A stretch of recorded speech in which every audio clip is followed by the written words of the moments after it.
Have you ever wondered why Black Americans predominantly vote for the Democratic Party? Today, we're going to explore that question. If you enjoy stories like this, check out more at onemichistory.com. To support the channel, you can visit my Buy Me a Coffee or Patreon page, linked in the description below. Now, let's dive in. From 1877 to 1960, the South was firmly controlled by the Democratic Party in a period known as the Solid South. This dominance began to weaken when the Democratic Party started shifting its stance on Black civil rights. Between 1964 and 1994, the South gradually transitioned from a Democratic stronghold to a Republican one. It's important to note that, in the past, the two major parties were not as ideologically unified as they are today. There was a time when there were conservative Democrats, especially in the South, and liberal Republicans. During the 1930s, President Franklin Roosevelt created the New Deal coalition to combat the Great Depression.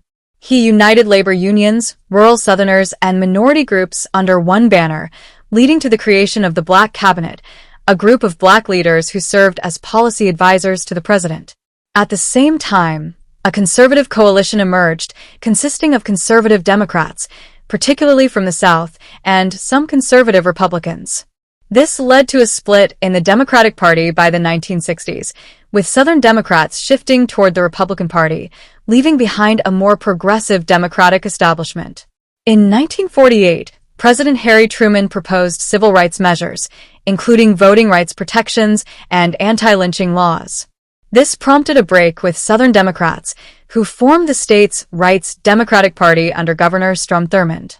While Thurmond's campaign was able to secure nearly 1 million votes, Truman won the election with 77% of the Black vote. This was a pivotal moment in the growing support of Black Americans for the Democratic Party, giving it a crucial electoral advantage.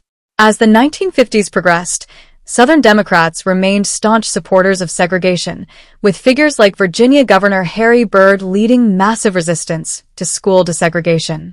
During the 1960 election, Richard Nixon and John F. Kennedy had similar views on civil rights, but it's important to remember that many African Americans in the South were still disenfranchised and unable to vote. That year, frustrated Southern electors in 14 states cast their ballots for Harry Byrd, despite him not being a candidate. By the 1968 election, the South had started moving away from the Democratic Party, with only Texas, the home state of Democratic nominee Hubert Humphrey, voting for him. George Wallace's Southern strategy, built around white supremacy, gained traction, and he won 10 million votes in 5 Southern states. After 1968, the South continued to support Republican candidates, with Richard Nixon, Ronald Reagan, and George H.W. Bush all winning the region. Meanwhile, Black Americans were already strongly supporting the Democratic Party, and by 1936, no Republican candidate had ever received more than 45% of the Black vote. The GOP's Southern strategy, developed by political strategist Kevin Phillips and implemented by Nixon in 1968, aimed to capitalize on racial tensions. This strategy resonated with conservative white Southerners, who were growing resentful of racial integration and urban unrest. The phrase law and order and the appeal to states' rights were part of the coded language used to attract these voters. Despite this, Southern Democrats still managed to win key elections. In 1966, for instance, a Democratic governor was elected in Georgia. However, the growing success of the Republican Party in the South culminated in the 1994 Republican Revolution, solidifying the region as a Republican stronghold.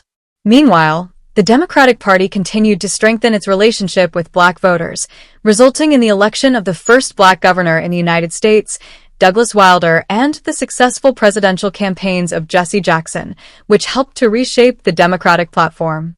As a result of these developments, identity politics became closely linked to partisanship.